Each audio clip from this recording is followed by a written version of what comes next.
For those of you who listen to KPCC, and I'm assuming that a lot of you do because you're here tonight, first of all, thank you for coming out. Second of all, you know my job starts really early.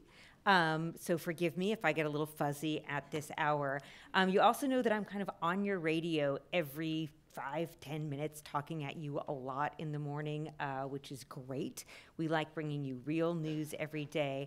But it's kind of a rare opportunity for us where we get to sit and really think about what we do and how we do it and how we're doing it, how that's changing right now in this media landscape. So I'm incredibly grateful to both the in-person team and to the First Amendment Coalition for helping us put together with this tonight. I do want to reiterate the hashtag because this is a really key thing. If you use hashtag fake news and at KPCC Alex, that's not good for me. It's certainly not good for KPCC. So just let's all say it together on the count of three. 1, 2, 3. Spot fake news. Thank you. That's very helpful. At KPCC in person, at KPCC Alex. All that's well and good. Again, spot fake news. So without further ado, I'd like to bring our panelists this evening up to the stage. First of all, it's a real pleasure. I have interviewed Eugene Volokh 5 million times on the station. We've never actually met in person, so it's nice to do it at an in-person event. Eugene Volokh, come on up. If you don't know, if you haven't heard him before, on our station, constitutional law professor at UCLA School of Law. Next up, you can sit right there, Jane Elizabeth, senior manager of the Accountability Journalism Program at the American Press Institute, and Mark Marino, associate professor of writing at USC, who teaches a course on fake news for the Under Academy. And finally, you met him before, you're going to meet him again, David Snyder, executive director of the First Amendment Coalition. Now we can give them all a big hand. And I kind of wanted to take a cue from what Mark does and teach our own course, so to speak, on fake news this evening. And especially because we don't get to do this on the radio all that often, we're going to have kind of a little bit of audio visual throughout the evening. And we're going to start off with our very first example of fake news, which I think so many of us think of being very zeitgeist and of the moment. But this stuff goes way back. So Jane Elizabeth was kind enough to share with us a story that appeared in 1893 in the New York Herald. Let's take a look. Jane, do you, this to us in this day and age, this looks pretty fake, right? I don't know if you can read the headline here that savage brutes are at large, animals escaping from the New York Zoo. Jane, what was going on? So I personally was not there at the time, but I Yes. I did read a story about Spot fake news. Actually, there was a story written about this in Slate in 2014, if you want to Google that. But it was very interesting. This was sort of a tabloidy type newspaper anyway. But one day, the staff decided that they were concerned, and whether this is true or not, but they said they were concerned that, first of all, the cages were not secure enough at the zoo. And secondly, New York City did not have a proper emergency plan in place in case the animals escaped. So they were going to make a point by writing this very, very long, detailed story about the animals escaping from the zoo. And believe me, it's quite gruesome, quite detailed. It was led by a rhinoceros who opened the gates. And then the animals followed, and there was just bedlam and attacks on older women and things like that. And at the very end of this very long story, there was one line that said, "The story is not true." But people didn't get that far, believe it or not. They were still doing that in those days. They did not quite get that far. There were people who were trying to take the first train out of town. They were trying to get out. They were, running in panic. And that's how the story sort of ended. and there was no way really for them to check other sources, because at that time you had two sources. You had word of mouth and you had newspapers, and that's it. And there's a little bit of foreshadowing here, because there are kind of kernels of truth. If there were an animal to lead the charge out of the zoo, it would be the rhino, right? He's got the horn, and if there were to be a victim, you go for the old ladies, very dangerous, right? yes, They're kind of juicy. They may not run as fast as the children. So hold that thought. I'm actually not joking, because this is part of how fake news works. But I think that illustration is a nice one, because in so many ways to us now, it seems so clean and straightforward, right? It's news. It's a newspaper. and the story wasn't true. It's fake. So that seems like a real easy definition of fake news. Today, that definition has become a lot squishier. And I know fake news means lots of different things to lots of different people. As a man who teaches the course, Mark Marino, what would you say is your current working definition of fake news? Well, you know, I'm a professor, so I don't have any easy answers. But there will be a quiz. So during the course of our fake news class for the Under Academy College, which is maybe not a real university. It's a university in the sense that Black Mountain College, an arts university from North Carolina in the 1930s was. So it's very much an experiment on institutions. But in any case, in our class, we identified 6 kinds of fake news that all began with F. That made it easy to remember. There were the fantasy fakes. Those are the things used like Bat Boy that you see in Weekly World News and publications such as that. There's a funny fake. You might think of The Daily Show that way, or The Colbert Report, or John Oliver. There's a phony fake, and that's more like War of the Worlds. There's a fallacious fake, and that's when a news agency starts to exaggerate a little bit, perhaps. Now, I should warn you one more thing. My distinctions in fake news depend almost entirely on intention, and that's really slippery, I think, is for categorizing, but we could talk about why later. And then there's 2 more. There's a flat fake, and that's the kind we're seeing more today. Sometimes they pose as satirical, but often they are just publishing themselves as what looks like a genuine news story that people pass on through social media, that sort of thing. There doesn't seem to be any satirical intent, no intent to entertain. It's not an accident that the story was published either. This is what Habermas, by the way, would call disinformation. It's just something that's flat out untrue. And then lastly, I have a category for the Falshivka fake, which is fake news that originates in Russia. I'm sorry, what is it? Falshivka. It's a Russian word for Maybe we might say falshivka. Falshivka. I just need to stand up. You walked right into that one, Mark. I certainly did, and gladly done. And Eugene, while you have the floor here for a moment, legally speaking, is there a definition? We were just talking about this a while ago. You're talking about what constitutes fake news. Right. There is no legal definition of fake news, just like there's no legal definition of hate speech or of rudeness or a variety of other things. These are terms people throw around, sometimes with more precision, sometimes less.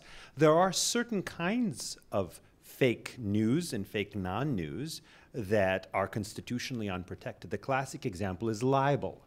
So if you deliberately make a false factual allegation against somebody, then they could sue you. And in principle, in some jurisdictions, you can still be prosecuted. There are criminal libel laws that are still occasionally used. But that's about a particular person.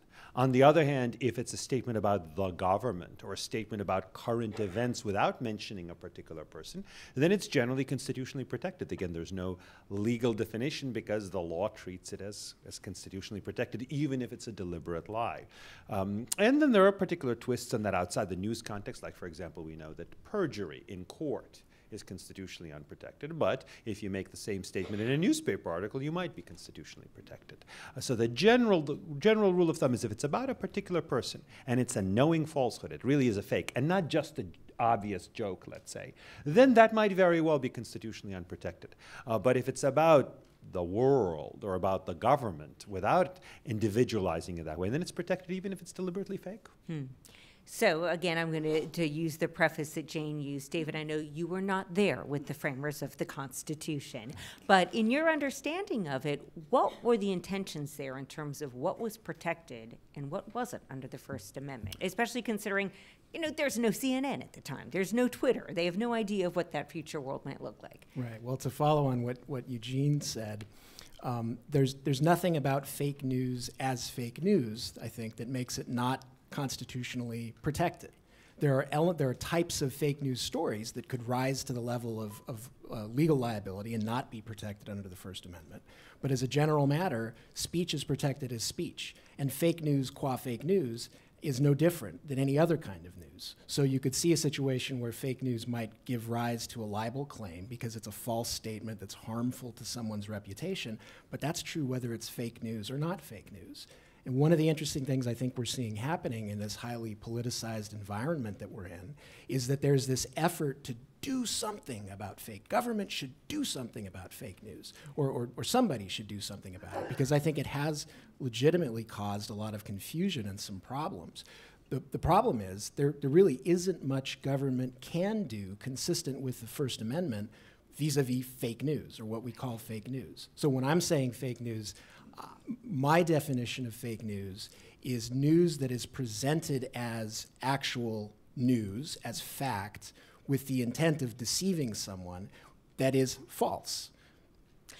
And it's interesting, I feel like we're always reflecting and responding to whatever is happening in this country currently. And to that end, I'm sure everybody here is familiar with the basics of the Constitution. That's why it's there. But remind us all, what was the protection of freedom of speech a response to at the founding of this country? It was a response to a number of things, but one of the key things I think the founders were responding to was the Crown's ability to license publications. You had to get a license from the Crown in order to operate a printing press. And so there's fairly good evidence that the free press portion of the First Amendment stems from the idea that the colonists were concerned about the government being able to say, you may no longer operate your printing press. They put you out of business if they didn't like what you said. And indeed, they probably would throw you in jail. You could be criminally prosecuted for saying mean things about the king. And there was no truth element to it, except that there was some law, if you can believe this, in the early colonies that said if the statement about the Crown is true, it's more damaging and therefore more likely to land you in jail, which to our ears sounds astonishing. So I think the underlying concern was and is government action vis-a-vis speech. The First Amendment only regulates government action vis-a-vis speech. It doesn't say anything about what Twitter does vis-a-vis cutting off people's accounts, telling people that they can't say certain things. The First Amendment, as a general matter, has nothing to say about whether Facebook or Twitter or Google tells anyone to stop talking. But if the government steps in, tells them to stop talking, or tells Twitter, you've got to do this, that's a different question. Then the First Amendment comes into play. Mm. I just always like to take these moments to imagine, if the framers of the Constitution, if there were a time machine and we could have them today see something where you do not need a license for a printing press. A 7-year-old child can publish a story to the internet. It's a lot to think about there. And we're going to come back to that at the end of our conversation. But I want to kind of fast forward in time now quite a bit to the year 2004. And Eugene Volokh, I really liked, I think so many of us, when we think fake news, again, think of this immediate era. And Eugene's submission in the fake news category has to do, you all might remember this, with a 60 Minutes 2 interview with Dan Rather regarding George Bush's service in the Air National Guard. And this was shortly before the presidential election in 2004. Will you give us the cliff notes, Eugene Volokh? Remind us what was happening at the time. Yeah, so there was this report about these memos that were supposedly written by Bush's then superiors in the National Guard during the Vietnam era, essentially faulting him for various things. And it turns out, as best we can tell, that those memos were forgeries. Now, this was, if you look at it, I think it is very helpful to think about what the intentions are, but what's complicated often is that the intentions are different. I think Dan Rather's intention, and I think Mary Mapes was the producer and various others involved, was to break what they thought was a tremendously important story. Their intentions were good, just that it looked like somebody else's intention was to have I think you described as the true fake. No, you didn't say true fake. That would be confusing. But the outright fake, the flat fake, maybe. Right, where somebody really was just trying to dupe people, and the first people he duped were some very experienced journalists who didn't vet the documents enough. So that's in a sense a particularly dangerous kind of fake news, because it acquires the imprimatur of an extremely trusted source. At least right now we sort of see some stuff being circulated online. Maybe we'll foolishly redistribute it, but at least some of us will say, oh, wait a minute, where's this from? I don't trust them. But here, 60 Minutes was extremely trustworthy, and yet they were duped, and as a result, they unintentionally, but ended up duping much of the public, at least until, in part thanks to the internet, the story was actually very quickly exploded. Now, I have to say, we're KPCC, we're no rant, no slant, but one place where I am very quick to admit my bias, I'm a journalist, I'm a team player. So whenever I think back to that story, I do have this soft spot in my heart. No, they aired, to be sure, should have vetted that. But I can understand where you get your hands on a juicy story like that. And just kind of to set the record on this, Jane Elizabeth, maybe can you speak to, and this was a while ago, but even then, even without the pervasiveness of Twitter and social media and the 24/7 news cycle, some of the pressures that journalists are under, why we might be so easily duped. Because I think it's really easy afterwards to say, should have seen that a mile away. Why wouldn't a veteran journalist see that? Well, I'll start by saying that the silver lining to the fake news problem is that people are asking that question, and journalists are actually stepping back and taking more time with their stories now and really second-guessing and third-guessing, which they've always done, but they're just not so quick to jump on a very scoopy story anymore. I think the current pressures would be time, because there is so much competition. There's always been competition. Especially among the more immediate media like television and radio, but also in newspapers too. But then you have social media. I know you asked me about maybe earlier, but now with social media, I have to say that there is more of a pressure to be first, and there has been, but fortunately we're getting away from that a little bit. Another pressure that maybe is not so well known is, probably all of you in this room who have a job, who've had a job, have been evaluated from time to time. And in the journalism industry, and I'm a former journalist until about a couple of years ago, you are evaluated on your, now on your reach out to the audience. So on your number of Twitter followers and Facebook followers, not in all cases, but it's a very common thing now for your supervisor to look at that. How much are you getting out there? How much are you really doing outreach to the community, which is a good thing. But when news organizations go a little overboard and really count the followers and count how many clicks you have on individual stories, that was sort of a knee-jerk reaction to the explosion of the internet. When we had those metrics, the metrics are there, let's use them. They were not necessarily used for good at all times. So that you can imagine being a reporter and knowing that I have to increase my number of clicks, hits on my stories by 50% by the end of the year, how that could cause a problem.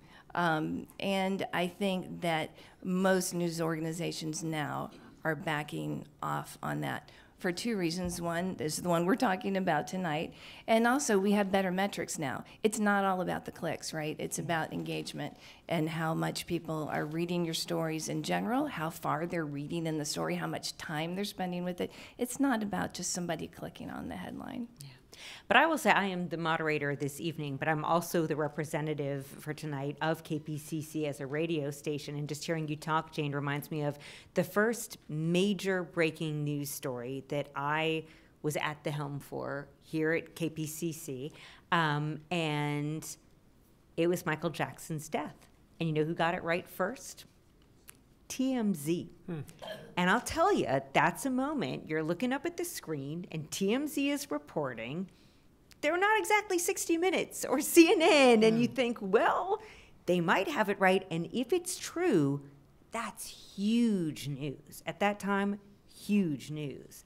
But do you want to err on the side of reporting it and then finding out that it's not true? But we had a real, and it's a frantic scramble. So just to say, we are humans. We are fallible as well. We're making the decisions as best as we can, but it's hard. It's one thing when it's entertainment. I will say when it's politics, everything gets amped up a little bit. And I do want to say a cautionary note that throughout the evening, it's hard to have this conversation without talking about politics, but we're going to try to keep it as politically civil as humanly possible.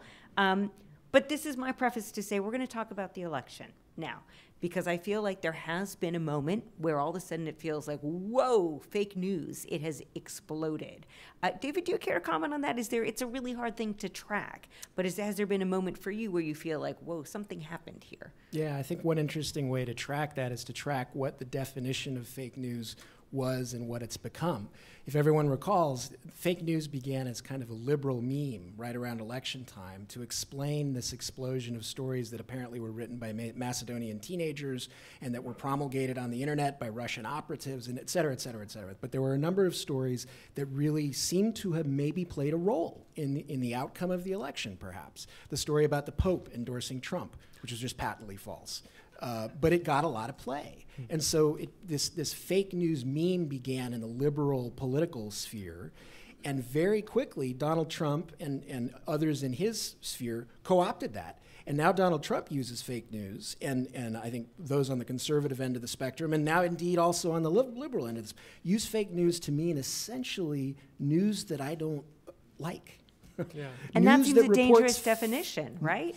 It could be. News that reports facts that are inconvenient to me. That's become the definition of fake news. And this highlights a problem that I think fake news presents for journalists. It highlights a number of problems. One of the problems is, in an era when mainstream newspapers, mainstream broadcast companies are facing mounting financial pressures and lower credibility ratings with the American public, now you have the highest elected official in the land throwing out the name fake news about long-standing and sort of respected news organizations. So to the extent that those organizations were concerned about their credibility being eroded, well, the fake news moniker has amplified that. Second, what does the New York Times or the Washington Post or CNN do when a story like the Pope endorsed Donald Trump becomes part of the story? They got to report that, right? You have to do a story about how this is being reported. And of course you say it's not true, but by reporting that, you sort of dignify it and raise it not quite to the level of the example that Eugene gave us, where CBS is actually reporting something that turned out to be fake, but you're sort of elevating falsehoods to the level of news. And there's an artful and careful way to do that, but it sort of erodes the whole foundation of what we understand to be fact, what we understand to be truth. And I think that's one of the objectives of sort of promulgators of fake news, is to just undermine the very idea that there are facts that we can all agree on are facts. And I think that's one of the most dangerous things that trends that fake news has sort of set in motion. Well, I want to thank you, David, for doing a wonderful setup to what we're now going to call the anatomy of fake news portion of the evening. And you mentioned the story about the Pope endorsing Donald Trump, which you can find up there on the screen. And Mark, this was actually one of the examples that you cited about fake news. And there are certain traits, I think, of fake news stories. And the one that strikes out the most to me is that this one originated with a site called WTOE News. WTOE sounds like a radio station or a TV station with a 5. Can you talk a little bit more, Mark, about I don't want to call it an art, because that seems to raise it to a level, but the science and the craft with which people are creating these stories that gets people to believe. Smart people to believe. Sure. I mean, I'd happily call it an art. You know, I think if there's an art to lying, there's an art to fake news. I mean, it's a writing form like anything else. So we did use this story as one of our, our demonstration stories. It got almost a million engagements on Facebook. The WTOE site claims to be a satirical news site, although my standard for satirical is slightly different. It usually involves a fair amount of wit, and I didn't really perceive that in this particular article. So can we get it back on the screen for a second, because it'll help me to make a few points about it. So one of the first things you see is that it's got a very clickbaity title. This is something that if you believe that there's a religious right and that it supports conservative or Republican candidates, then this headline itself might immediately appeal to you. Of course, your belief in that particular endorsement probably suggests that you know nothing about this current pope, but that's perhaps beside the point. You know, again. Well, that's why he shocked the world, right? Indeed.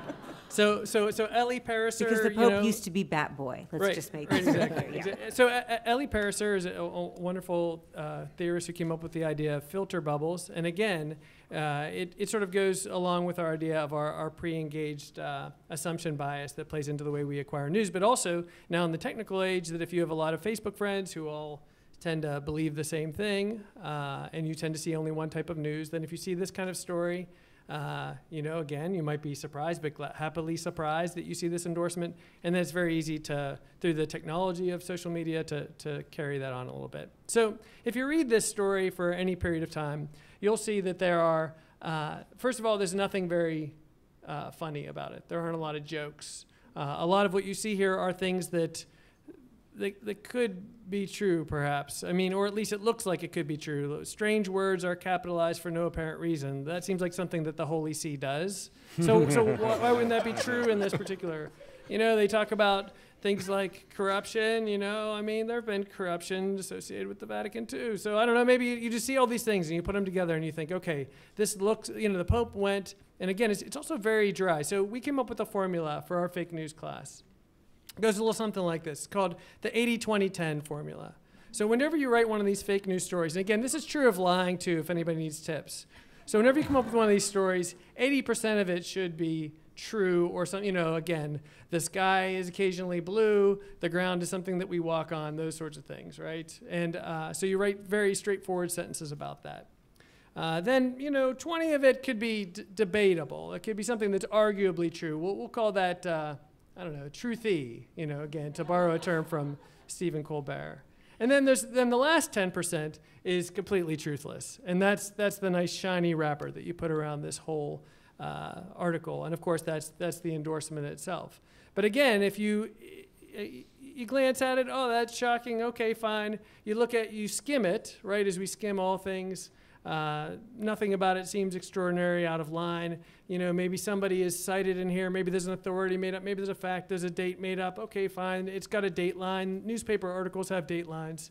And then again, it's true enough to be passed on to your followers. And in fact, you might do it with a great exultation because you've been vindicated. Or perhaps you circulate it because you think it's a joke, and then somebody else who sees it on your feed doesn't realize it's a joke. And again, I've watched that happen a lot over social media, as we all have. So, I feel like there's a human psychology element to all of this, because if someone just wrote a fake news story and no one ever did anything with it, it wouldn't be what it is today. And I'd love to hear from, because this is the mushy territory. What is it about us as human beings that see something like that and click share? Retweet. Where do you think that comes from? Well, so I like the point that some of the time this is maybe passed along as a joke, and then it begins to be passed along as not a joke. There's another story, and I'm dating myself here, from back when Dan Quayle was vice president. Remember him? So Dan Quayle got a reputation for various malapropisms that made him sound stupid. Maybe he was stupid, maybe not. But in any event, they certainly...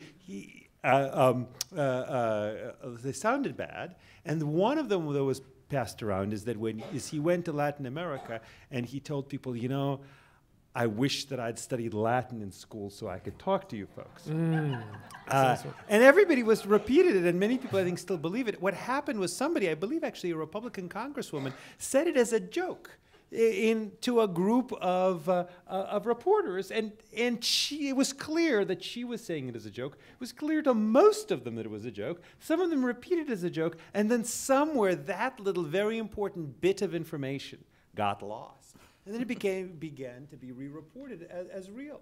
So what does that make something like this work? Well, one of the things is it does have to have a ring of truth to it. If it was that the Pope endorses not Trump, but endorses, I don't know, Paris Hilton, we'd say, really? That's very odd. At least with Trump, you could say, oh, maybe, Trump's position on abortion is something that was so significant that the Pope did this.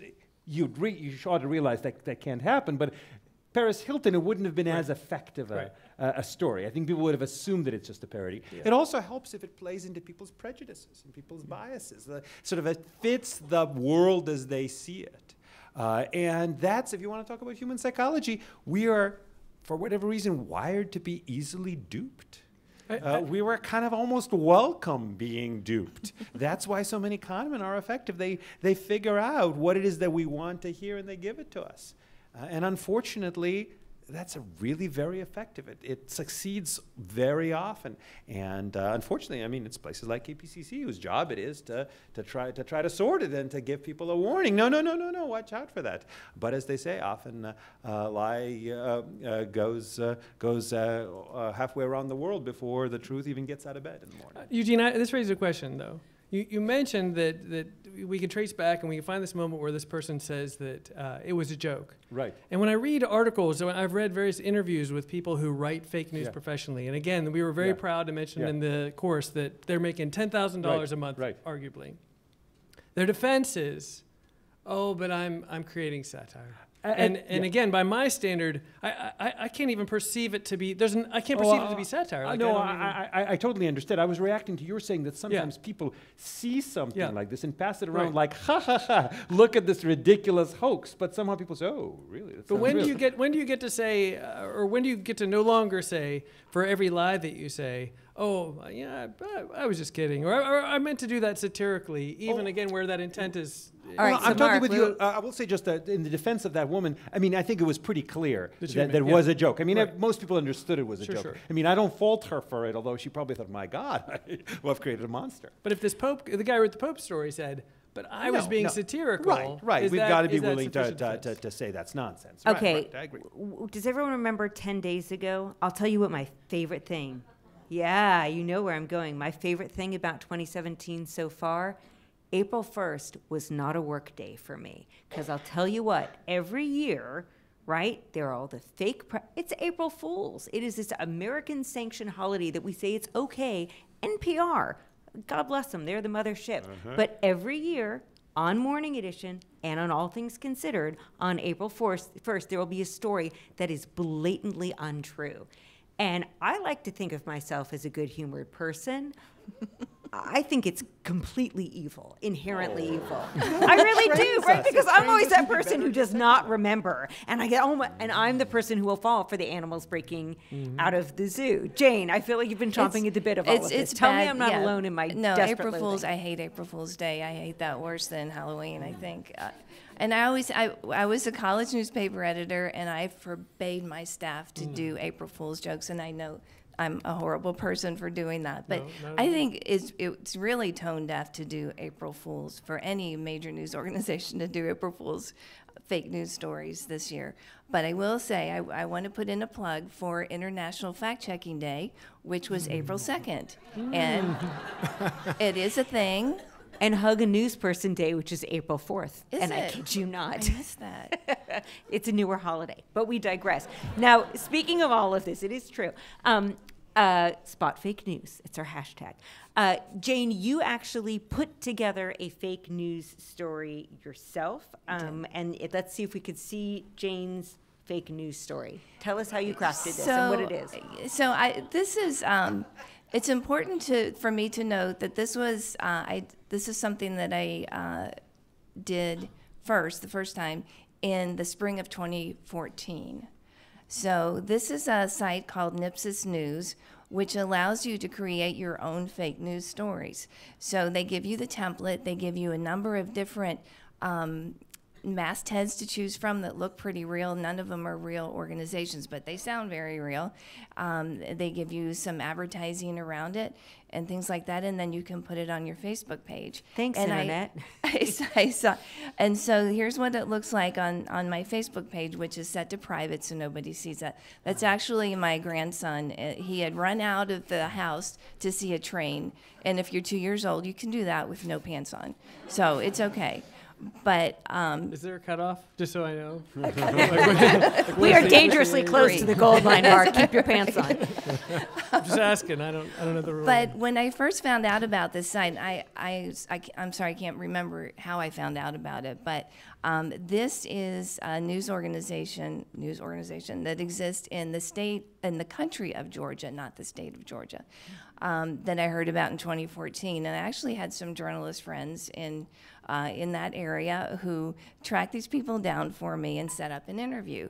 And I'm like, why are you doing this? This sounds like a really bad idea. And I actually had a conversation with my boss yesterday. I don't even know how this came up. where he remembered that he didn't want me to write the story because he's like, you should not tell people how to do this. This is a bad thing to do. But they were website developers. They set up websites for people who needed websites for companies and organizations. And they found there was more money in setting up these fake news sites.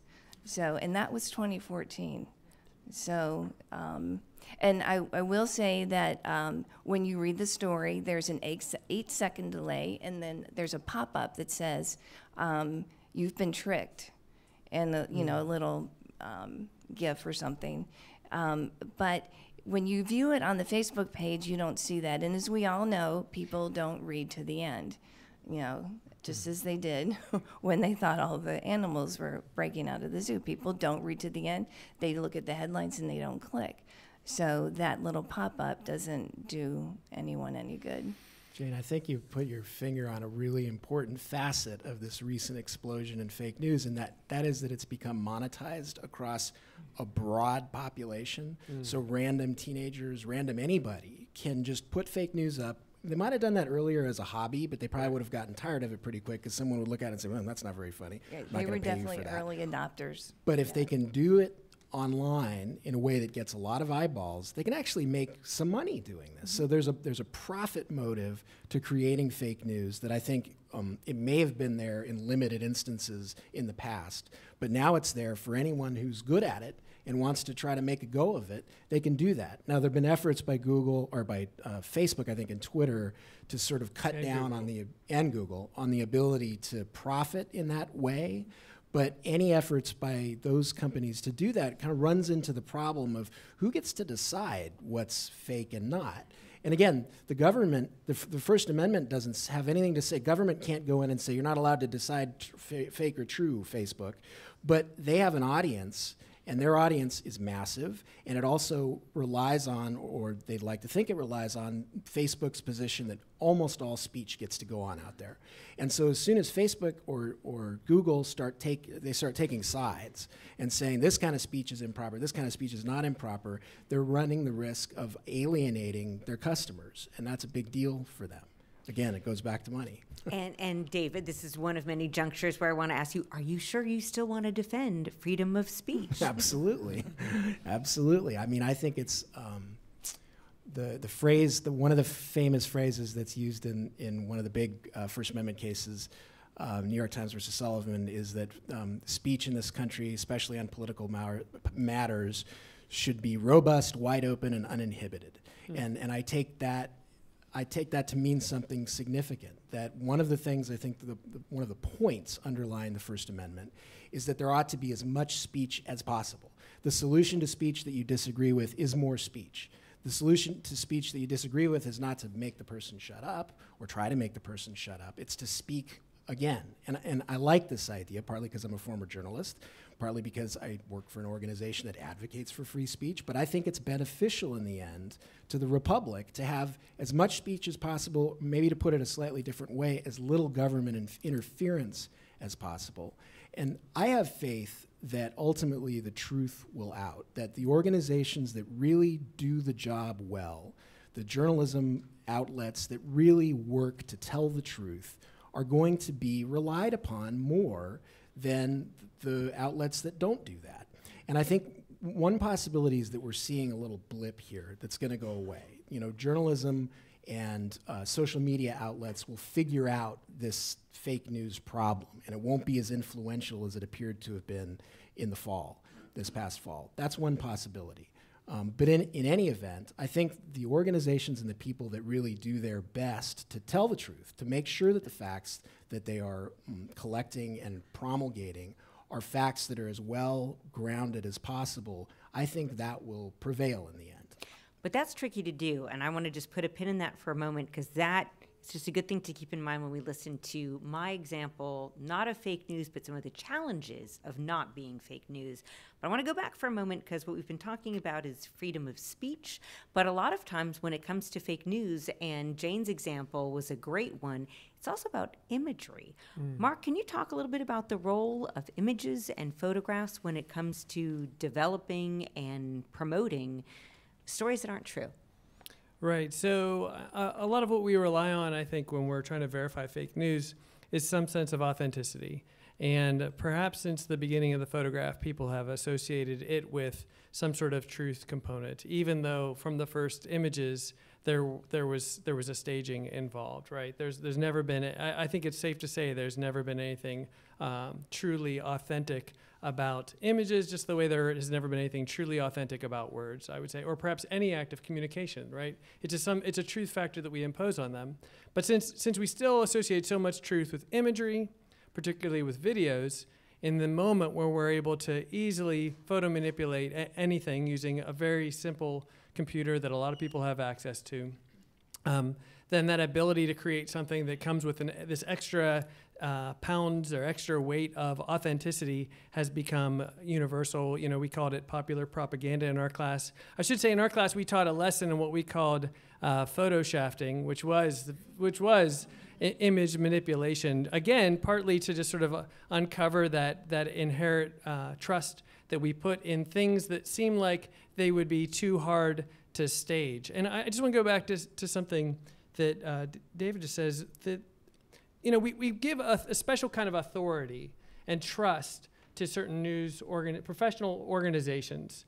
Hopefully there's a reason for that. But if we just associate that with, because they are producing things that seem like they would be difficult to manufacture, like expensive to manufacture, they must be professional, and professional must automatically equal legitimate, right?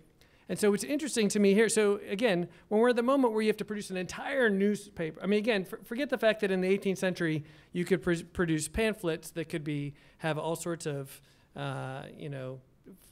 both true and false accusations about this, that, or the other thing. But let's go to the realm of the newspapers. And it must be expensive to produce a newspaper. Not everybody can do it. So let's put our trust there. That's why we believe this New York Times story, perhaps. We can't imagine producing one of these. And of course, that opens the window for yellow journalism. And then we get to television news. And it would be very expensive for any of us to have a television studio. And most of us could not do that.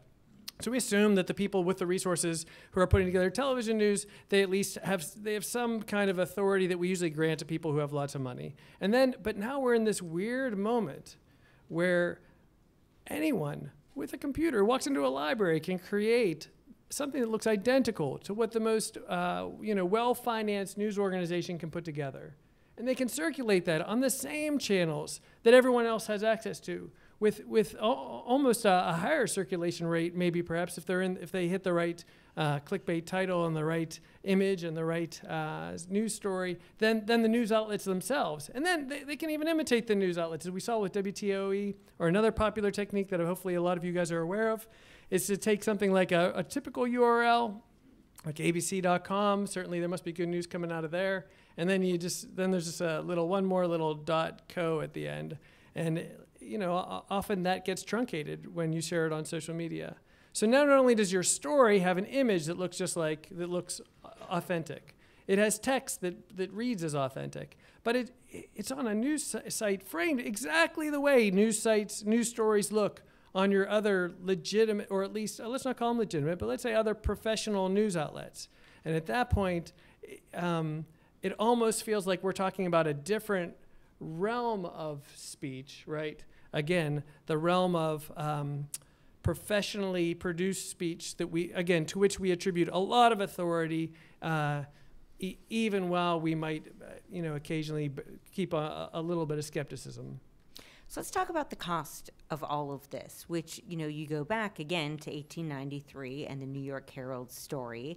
And if people read and believe and then hear and pass along to their friends that animals have escaped the zoo, you're going to leave town if you're in New York, and everyone tries to escape at once. And you could see a very real connection there where people, I can't remember if people got hurt or died trying to flee from it, but that's a very real potential. Fast forward today, and I'd love to hear briefly from each of you if there's something that you've seen or heard or could imagine the real human cost of fake news.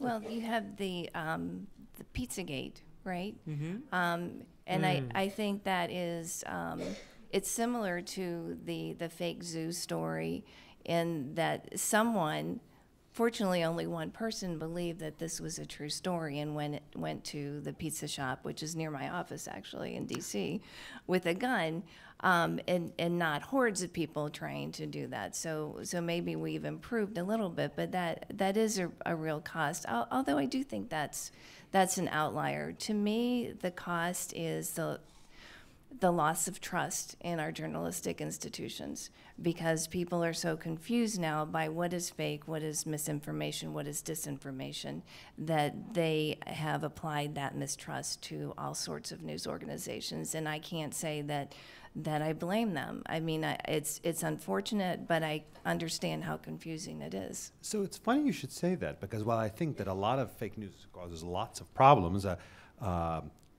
I think what you've identified may be a benefit and not a cost, because we shouldn't trust news institutions. And we shouldn't trust them not because we're afraid they're lying, or even we're afraid that they're duped. That happens often enough that we should be careful. And that's one reason I like April Fool's Day, is maybe it trains people a little bit to get some experience of that, maybe once bitten, twice shy. But because unfortunately many reporters are not experts in the subject matter they're covering, and they make real mistakes. And maybe they'll call up an expert, but maybe they call up the wrong expert, or maybe they misparaphrase what the expert is saying.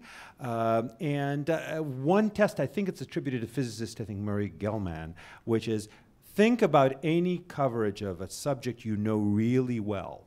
In newspapers and radio, how often you say, wait a minute, this reporter doesn't know what he's talking about. And I think most of us have had that experience. Well, then ask, as to all the subjects you don't know well, that you don't have that reaction to, is it because those subjects the reporters know everything about? Or is it because you just can't spot their errors? And this is not because I want to fault reporters generally. They try hard. Many of them are quite knowledgeable and quite experienced. But quite a few of them, just because of the demands of the news cycle and the demands of their job, you know, they are called on. One of my subject matters is gun control policy. And I see reporters make just simple mistakes, like they take a semi-automatic weapon and call it a machine gun.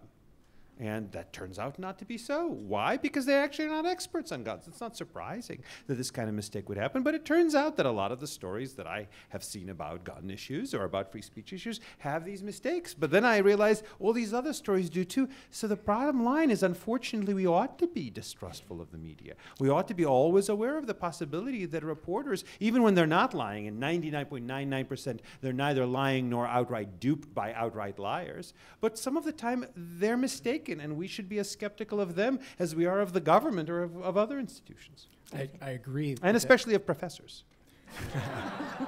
Well, I would be played. the first Well to recommend that.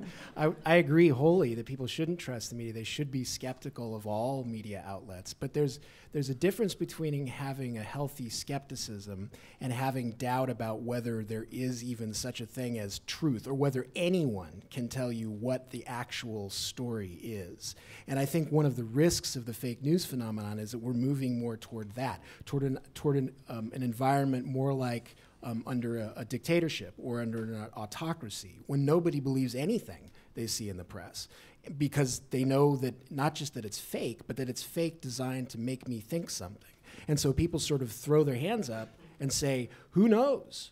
And I think that's one of the potential objectives of those who throw around the name fake news, is to sort of muddy the waters sufficiently that it's not just that they don't think that what CNN reports is gospel, but that they don't think anyone can really tell them what really happened. Well, because sometimes I think, too, another big element here is there may be plenty of instances where there are facts that are black and white, and this particular weapon is called a .357 Magnum and not a shotgun or whatever it is. There are other times where things aren't literally as black and white. Right. You know, my perspective as a white woman who's straight might be totally different than a black man who is gay, and we might interpret reality or facts in a very different way. And I think that adds, and I think as this country gains kind of more of a consciousness around that, sometimes that murks the water a little bit. Mark? Well, yeah, I just want to throw in another kind of fake news out there, which is, again, a lot of what we're talking about is a sophisticated media literacy. This is what we would hope that people would have, like healthy skepticism, that sort of thing. And again, before we were in this current wave of discussing the skepticism about journalism or the authenticity of certain stories, I think there was a lot more critical attention towards the representation of certain identity groups. And you think about groups, scholars who have looked at the representation of, say, African Americans in the news, being associated with criminal acts, Mexicans being routinely associated with undocumented immigrants, Muslims being associated with terrorists. All these kinds of, to me, this is a more egregious kind of fake news that comes out of, again, you couldn't necessarily say that it's disinformation. I wouldn't personally say it. That other people have argued with me that it is.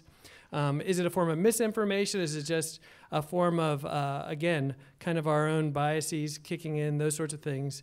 And again, to me, that's a kind of fake news or, again, falsification that has just a societal impact to a degree that's probably very difficult to measure, but certainly real. So I'm going to just put a pause on this for a moment because we are moving towards, at the end of this evening, we're going to be taking questions from the audience. And I want to make sure, as I am a glass half full kind of person, that we start moving towards ways that we can move beyond this moment. David, you said you feel like this might be a blip, and I want to talk about how we might be able to move beyond this current blip. So, which brings us to my example. I'm a radio person, so one of the first things that came to mind for me was an interview that you might have heard here on KPCC. This appeared on Morning Edition, I believe it was about mid-February, and this is an interview that Rachel Martin did with a gentleman named Sebastian Gorka, who's currently a deputy assistant to President Trump. And this is an interview that she had taped prior to broadcast. Let's take a little listen. President Trump and other members of the administration have repeatedly said the courts have no ability to review this matter. Yesterday, Stephen Miller said, and I'm quoting here, "The judiciary is not supreme." What does that mean? Well, it means that we have separation of powers in the United States, and it seems as if certain judges deny that and think they have the ultimate authority when it comes to national security. So you don't have to read anything more into statements like that. And the fact is that the judiciary or specific judges are making gross mistakes. Just last year in 2016, a Senate subcommittee said there have been 72 people from the 7 countries listed on that executive order who have been convicted of terrorist offenses in the United States in September the 11th. So when a judge or when anybody says these 7 countries pose no threat to America, they're just flatly wrong, and that's the problem. Let's take a moment to examine that claim. Mr. Gorka is referring here to a report from the Center for Immigration Studies, which is a group that advocates for less immigration to the U.S. The Washington Post has fact-checked this report, and they found that while some of the 72 people on the list were convicted of providing material support to terrorists, it also included people who were convicted of passport or visa fraud, not terrorism-related offenses. They found that it earned a, quote, 3 Pinocchios rating out of a possible 4, which means the Post found there to be significant factual errors in that claim. So now let's get back to the rest of that conversation with Sebastian Gorka. And I asked him about President Trump's specific... All right. There's a lot going on there as a journalist. And I have to say this is one of those moments that really gave me a lot of pause. What I heard there was Sebastian Gorka. It's like playing tennis or something with John McEnroe. He's just lobbing them. 72, and names it. Rachel Martin is an incredibly smart woman. I hired her as an intern many, many moons ago and have watched her career. She's sharp. She's incredibly well read. But the best and brightest of them all is not going to have live on her mind at maybe, 5 o'clock in the morning when she might be taping this interview. Washington Post fact-checked this, and it found that nobody has that at their fingertips. So what do you do in a situation like that? And I'd love to hear, Jane, your take on what do you do in a situation like this? Live broadcast, it's going out into the air when you know that you might have a guest that might throw out some facts that could be under dispute. How do you handle it? I think that's very difficult. We had a lot of conversations about this during the presidential debates, right? But I wish there was an easy answer to this, but it's just preparation. And there are a number of things you can do. I mean, the host can be very prepared with some answers to topics that are pretty likely to come up. I mean, these people have their talking points, and they're usually not secrets, and you can usually prepare for that. My background isn't broadcasting, it's newspaper journalism. So I'm a little bit unclear on all the technical things that could be done, but I do know that there are often people talking in your ear, and you can have producers and researchers available with those facts to do quick Google searches, looking at Twitter, things like that. I mean, it's pretty quick to do a Google search on a lot of these topics right now, and people are doing it on Twitter as these people are talking, right? So I think that's the solution. The solution is really just being prepared and having conversations with your guest beforehand, which I know is frowned upon in some cases. But when you especially have a guest or somebody from a group that constantly is problematic, I see no reason not to have a conversation beforehand to see what the talking points are going to be and maybe set some ground rules. Does that make sense? You're a broadcaster. Does. Yeah, no, and I can't believe you revealed the secret that sometimes people whisper in our ears. There's no one whispering in my ears now. It's hard, right? Because all that is ideal conditions, and sometimes news breaks quickly, and we want to be able to share it with the world. Or if the president or whatever body says, we'll let you speak to this person, we'll do it live. And we'll do it when we say we're going to do it, and we're going to talk about what we want to talk about. You don't always get to necessarily create that perfect environment. David, my question for you, because on the one hand, I think that, to me, pre-taping it, stopping the tape, fact-checking was a really amazing way to kind of work against that barrage of facts that are potentially taken out of context. But Mr. Gorka didn't get a chance to respond. Where is his freedom of speech? Do we have to account for that? Well, I think there's a spectrum of types of things where a broadcaster could do this. If Gorka said the sky is purple, that's probably something that would have been caught in the flow of things, and she could have said, no, wait, the sky's not purple. He could have taken some ambiguous political position or made some ambiguous political statement, and you could see the reporter coming back and saying, I disagree with that, that's incorrect. Mm-hmm. Those are kind of two extremes. The latter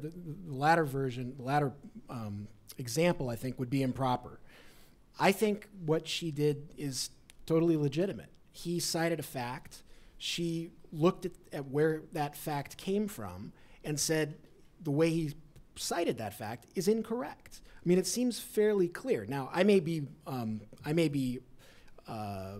have been deluded by that. There may be some more nuance to this that I don't understand, and this is the point you're raising. Well, why does the journalist get the last word? Mm-hmm. Well, the journalist gets the last word because they're the one producing the story. If this were in the newspaper context, you wouldn't quote the guy in the story because you would use another quote because you'd probably have a little bit of time to check that.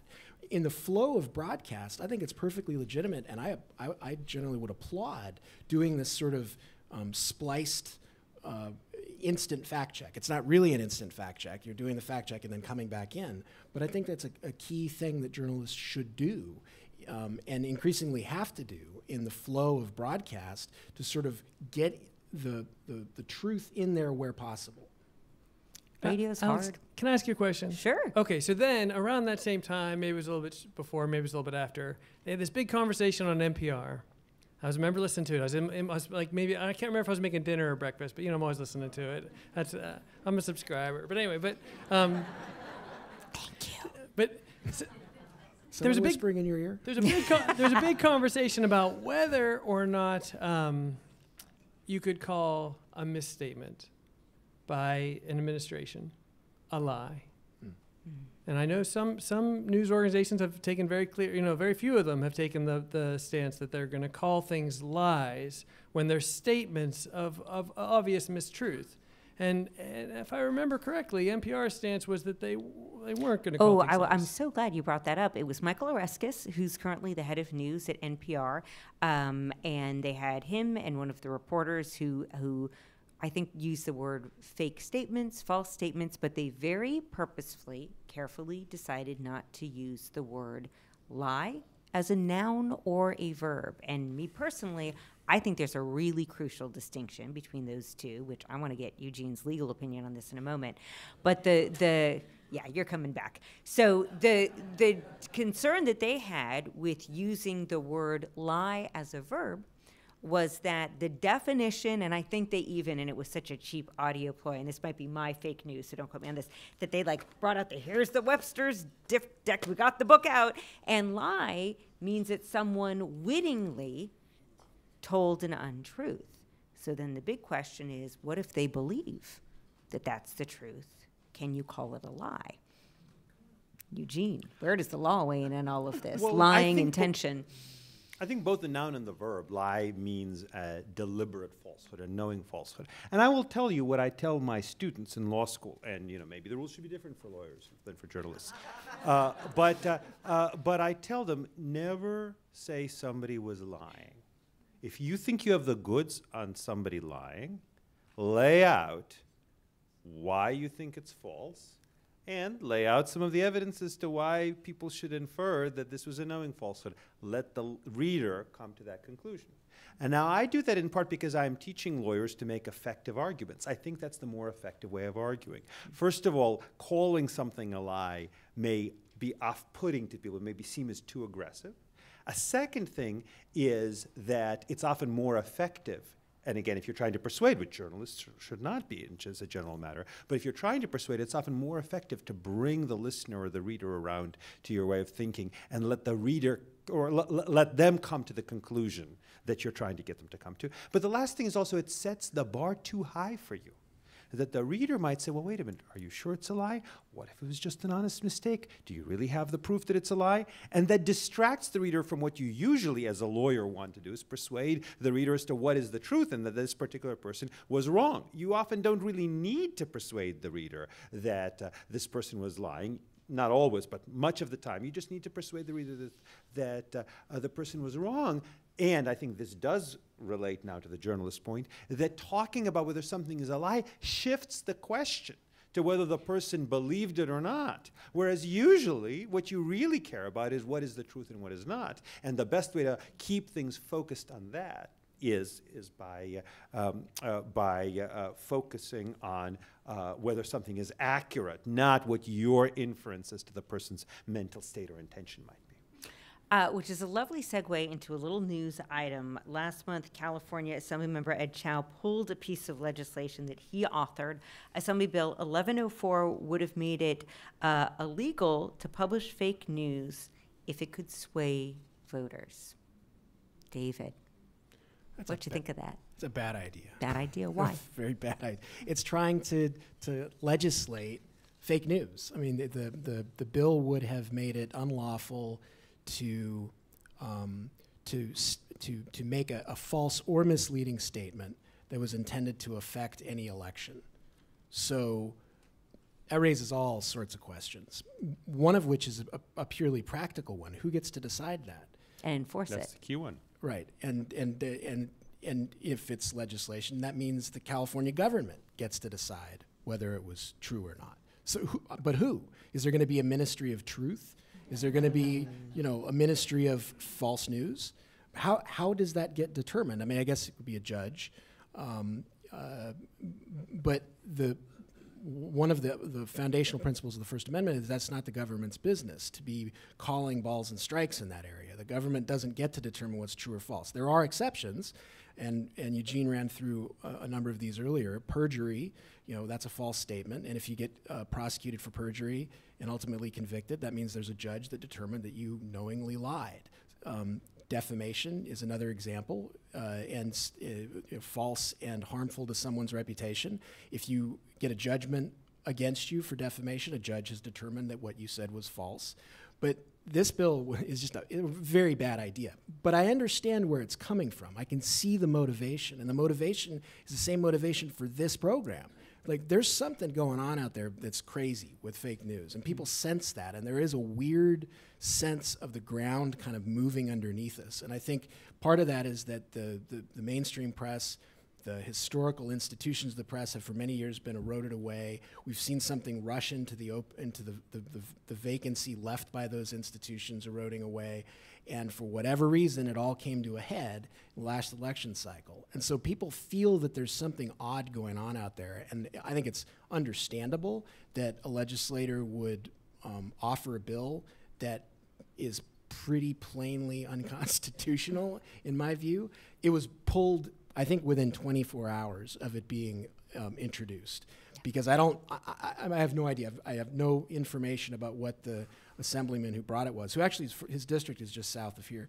I don't know what he intended, but I suspect he may not have realized the problems with it. There was a huge outcry and it was pulled, and so it never really became an issue. Yeah, it wasn't, by the way, the first such law. Ohio, Minnesota, Washington State, probably some other states have had similar laws that focus on false statements during election campaigns, and the theory that it's a kind of fraud, that just as telling false statements, knowingly false statements to get you to give your money is punishable, so likewise if to get you to give your vote.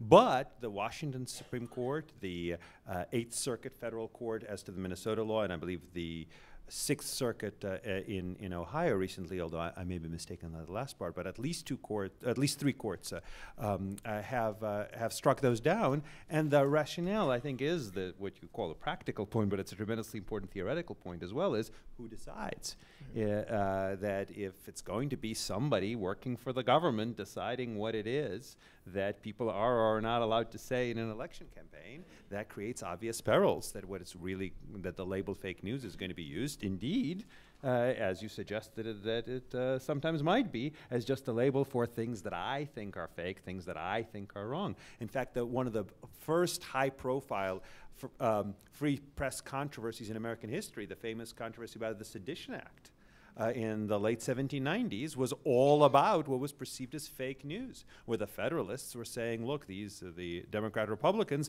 are spreading all of these lies about the government that's going to undermine confidence in our institutions, and surely you wouldn't want to protect lies, would you? But the problem, of course, is it was unsurprisingly used in a very politically partial way, and a lot of the protection that we have now is, in a sense, a reaction to that history. So, with just a few minutes left here, I want to talk about, it's as if we've got this giant whiteboard. What do we do about this? We write up lawmakers. No, that's a bad idea. Let's not legislate it. So the two other parties I want to talk about are journalists, what we can be doing and should be doing, and the audience, the public, because I think they have a really important role as well. So, Jane, I'm going to let you handle the journalist part of it, and some little prompts here, because this is something that journalists talk a lot in our own circles about. Fact checkers, important but costly, right? And can't always be used. And should there be some certification process for journalists? We say, if you're going to call your veggies organic, there have to be certain standards. If we call someone a journalist, should we have to meet some sort of standard? Who will certify the certifiers? Yeah, that's another slippery slope. I mean, not the USDA. Right. I mean, that's a slippery slope. The court case, the proposed legislation, just textbook definition of a slippery slope. And I also think that this may not answer your question, but I think every moment we spend talking about legislating fake news, and frankly, even should we use the word lie or liar, and what is the definition of fake news? Every moment we spend talking about those sort of tangential issues is a moment we're not spending talking about the real problems. And I think a big part of that is education. I think we talked about this earlier, that this is something that needs to start at the grade school level, because we're in this period now where, and it's a blip. I think you called it a blip. This is a very long blip, and I think we're just going to have to deal with it. We're in the situation where the people who are working in newsrooms today and 22, 23, 24 years old came up on the internet, but also the internet was new and didn't get the training that they needed to understand how to use it wisely, what are best practices. And now those people are not only in newsrooms, they're in all of our companies and all of our corporations today. So we need more training in newsrooms. Fact-checking can be expensive, but part of my job is to teach newsrooms how to maybe not do something else, but do this fact-checking stuff instead, and that it might be more important, more beneficial, even to your bottom line. So we Certainly also can save on legal costs.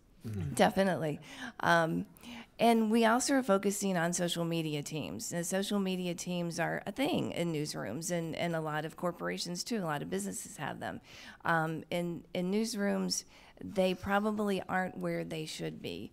I tell my students all the time, you know, they are going to walk into a newsroom and some older person like me is going to ask them, oh, you're a young person, would you please set up our Twitter account, and would you be an admin for our Facebook page? And they're like, I don't use Facebook.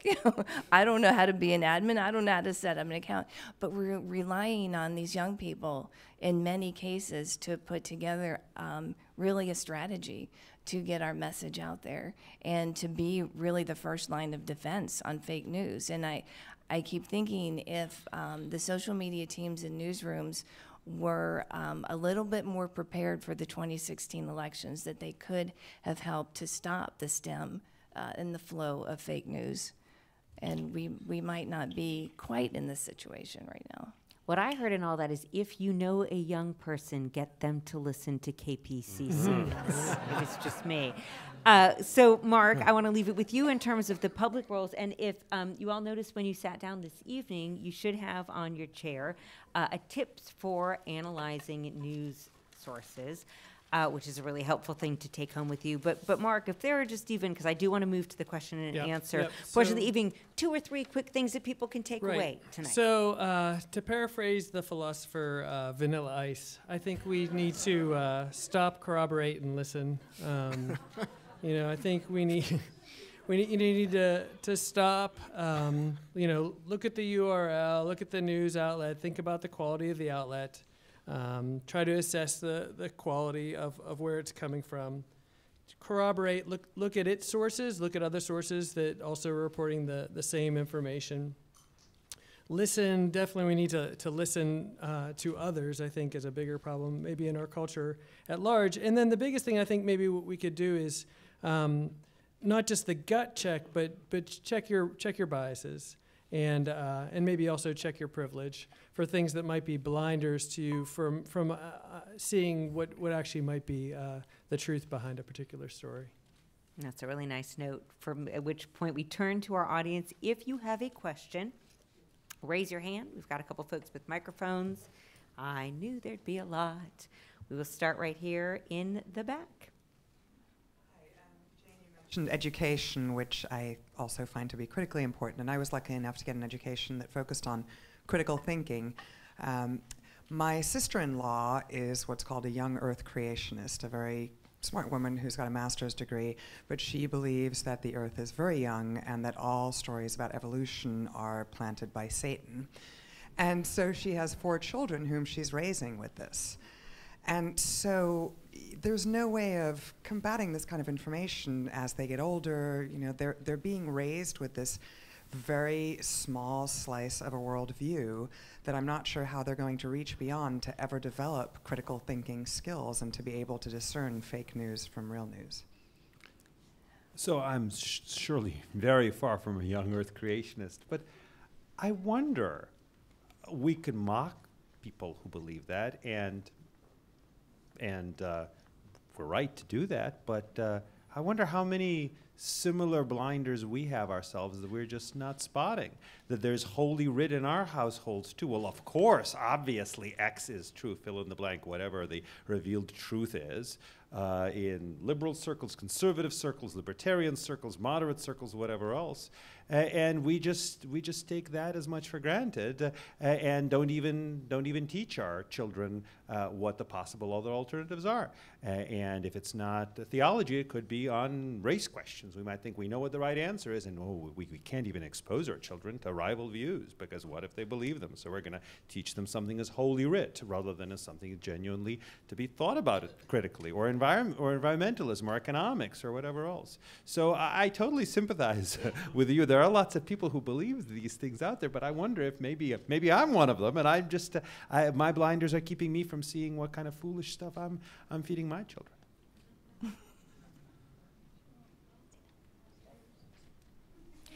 Could you address for a moment the impact of fake news on those who maybe not as specifically as the last example, but generally want to rebel against the authorities, the establishment, the news media, and the quote-unquote elite? Could this be part of a larger plan or a strategy to distract from the truth? Question authority. David, want to weigh in on that? Yeah, I mean, I think, so we know that the Russian government was involved in promulgating fake news in our country, and there are good signs that they are doing the same thing in other countries, and the purpose of that activity, apparently, was to disrupt our elections, disrupt our government, but I think the underlying purpose of doing that was to undermine the notion of any, even the most basic agreement about what facts and truth are. And I'm repeating myself a little bit from earlier, but I think this addresses your point. The idea is, if you can sort of muddy the waters at a very foundational level enough, it renders people helpless in a way, or it tells them it doesn't matter what you hear or what you do or what you believe. And what the answer to that is, I don't know, but I do think our institutions, though weakened, are still quite strong. I think our press, though highly fallible and it absolutely merits heavy skepticism, is still much more robust than most countries. I think our courts, while also highly fallible, remain quite strong. And so maybe the answer is we just keep doing what we've been doing, and we do it better. And can I actually say, along the lines of what Eugene said, to question authority, but really take full advantage of what that potentially means? I mean, look here at KPCC. You can get in touch with us. You really can. Ashley Alvarado, who spoke here earlier, what you have here, and there's a fine line, because the funny thing is that we get emails, letters, calls all the time. And a lot of times people are just angry, and they don't like what they heard, or they don't agree with it. And I think a lot of the people who probably have the best intentions might not think it's worth their time to write in and say, you said this today, but this is actually my I'm just taking a random example. I live in Hacienda Heights, and today you said this, but actually this has been my experience, and I live here. We welcome that. That is a huge part of our mission. We may not always agree with you. You may not always like what we say, but I am the very first to admit everyone who works at KPCC is a human being. We make mistakes. Sometimes we do so with the best intentions, but if there is if you can fact check us, we welcome that. Absolutely. That's how we get better at what we do. So I just want to put that out there. Jump in real quick. Sure. There's something about, I have to respond to Eugene's response. I think we all have blinders, but I'm fearful of a certain kind of relativism that accepts that everybody's challenging authority is the same as everybody else's challenging authority. I mean, I think that's a healthy attitude. I think we do all have blinders. I'm kind of a believer in science, so I think I think there's a certain amount of collective understanding that is maybe more important in a healthy society sharing. But before we, just to speak differently of that point, maybe to go back to David's and pivot on something that's a little more comfortable for everybody. I have noticed, just by following various social media streams of left and right, that there does seem to be this a kind of growing zeitgeist of people who feel empowered by the fact that they see through things. And even people who are denying something, let's say whatever you might be denying, a factual truth that you're denying, or a story that comes out of the government that you're denying, that there just seems to be this moment where, even though we're not really listening to each other, we do all share this joy of feeling that we're seeing through things. Now, I don't think that that's the same as true critical thinking, but it is. It does seem to be a kind of logic that all sides of the aisle are sharing right now. A desire to see through the fog. It's just everybody's casting the fog as something different.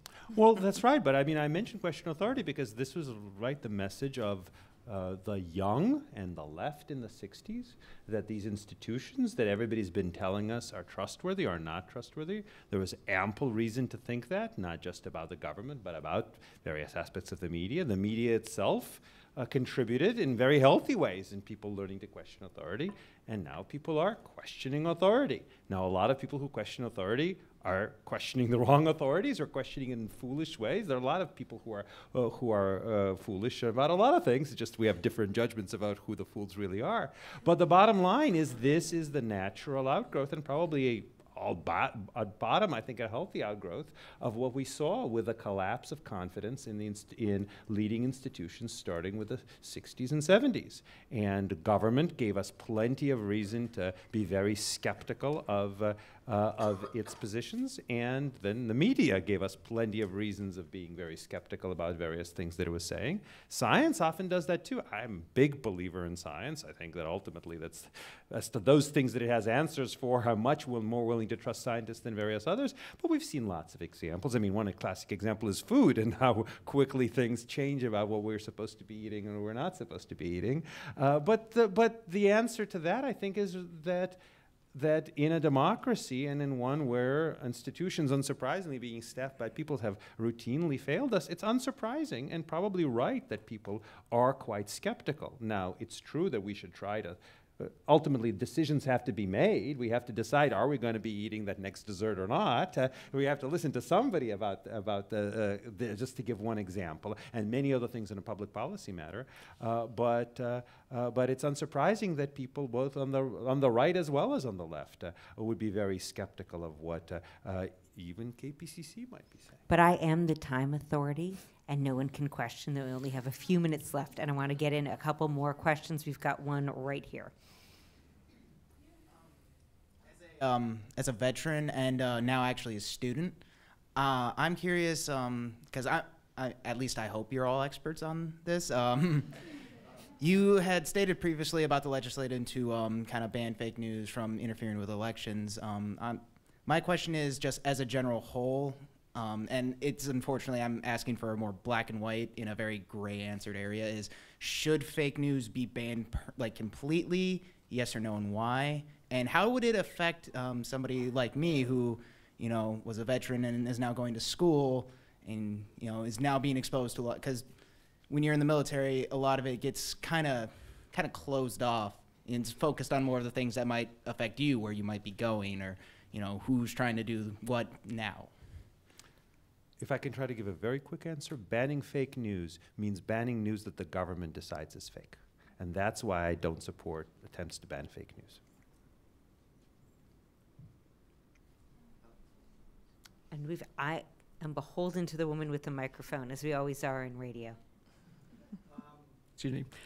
So apropos of who decides what is fake news, don't actions like the chief executive saying that the former chief executive wiretapped his office force Congress to essentially take the role of Ministry of Truth?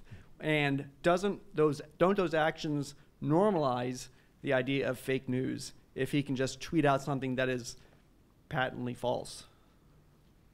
Yeah, I think to take up the second half of your question, I think it does. I mean, Trump is certainly not the first president that's lied or spoken truths unknowingly. It happens all the time. It's part of the nature of being a politician, I think. But there does seem to be a greater regularity of statements being made that are just demonstrably untrue. I mean, it started literally on Inauguration Day when he said, "My crowds are bigger than Obama's." And on the same day, you saw photographs that showed exactly the opposite. And I don't think Trump ever walked that story back. So I think one potential long-term effect is that there is a kind of normalization of this idea that the facts are whatever you want them to be, that there is no agreement. There can be no agreement on whether it was raining on Inauguration Day. This is another thing. On Inauguration Day, the president said, the rain stopped while I was talking. And it didn't do that. You know, the video shows that it didn't do that. Pictures show that it didn't do that.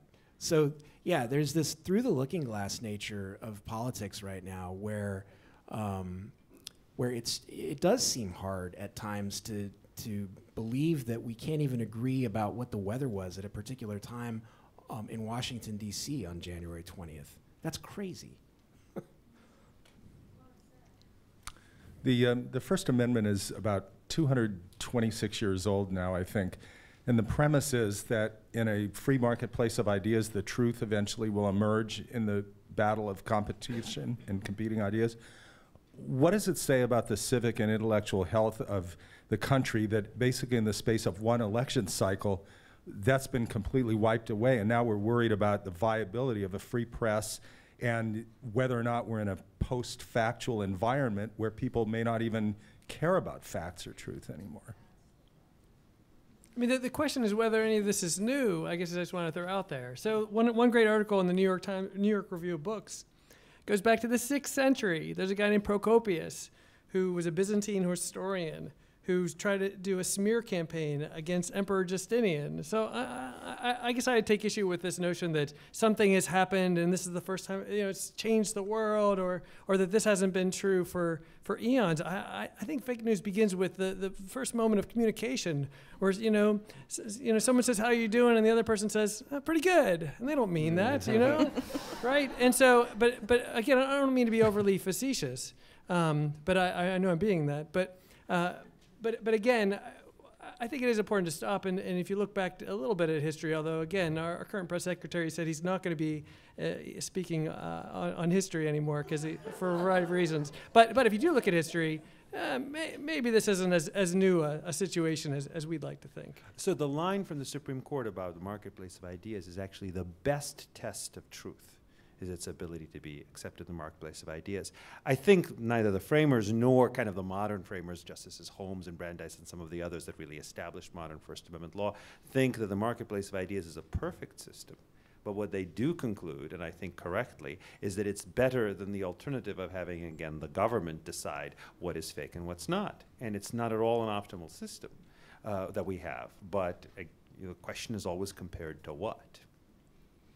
We've got time for one more. No pressure. Okay. Final question. Make it good.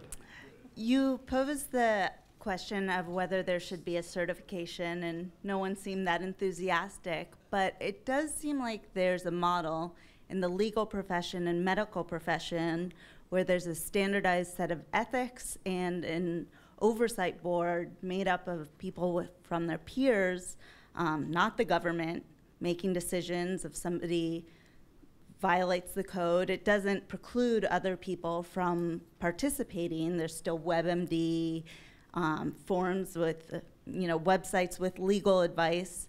They just don't say they're lawyers. And why couldn't the journalistic profession have that as well? And on websites, there could be a certification that says this source is from a licensed journalist.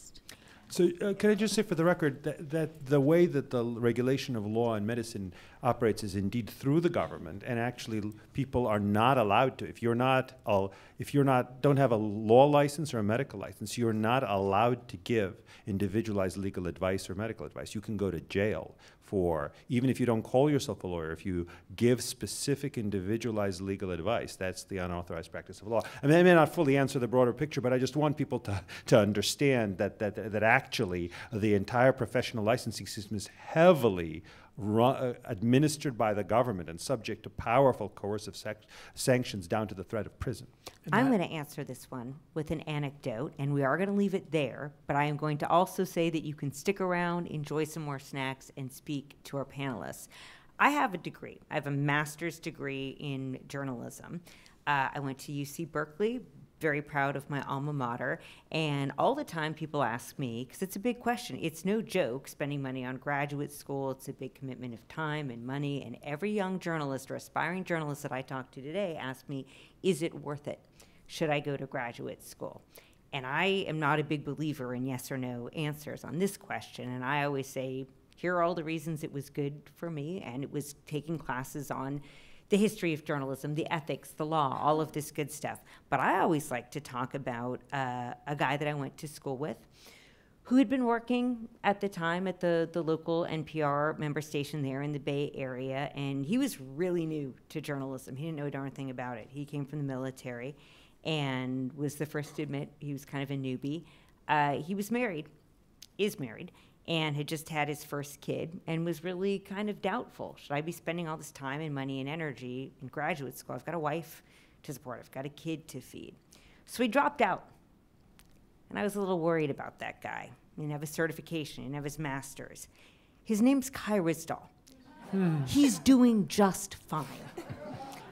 Which is to say there are different paths for everyone. And my belief, and I'm not speaking on behalf of KPCC, I'm just speaking on behalf of myself as a journalist, is that it's a craft, right? And there are certain things that I think are really important to learn. But if it meant certification, if it meant that brilliant storytellers and people who quest for the truth might not be able to afford a degree or certificate, that would raise some concerns for me personally. With that, I'm a journalist just to be on this radio station in just a few short hours. So I'm going to take my leave. I'm going to end with one more anecdote. As a journalist who's been working in this field for a long time, in public broadcasting, I have gotten almost every year of my lifetime the panicked email from a friend. Big Bird's going to die. The CPB's going to lose all of its funding. And I always have to send them the links to Snopes that says, this isn't true. This has been going around for years. It's different now, as you all well know. So yes, this is the shameless plug of the evening, where I want to say, regardless of how you feel about federal funding and whether or not there should be money going to the CPB, which is a big chunk of our budget here, just think about what KPCC is worth to you as a service, as a radio station, as an online platform, as a news source that will respond when you want to question our authority, as a place where you can come to events like these for free. If you have not become a member, you know what to do. kpcc.org. With that, I want to thank everyone for coming here this evening. My thanks to the Crawford Family Forum and the in-person events team, and of course, to Eugene Volokh, to Mark Marino, Jane Elizabeth, and David Snyder, who will stick around if you want to chat with them as well. Thank you so much, everyone.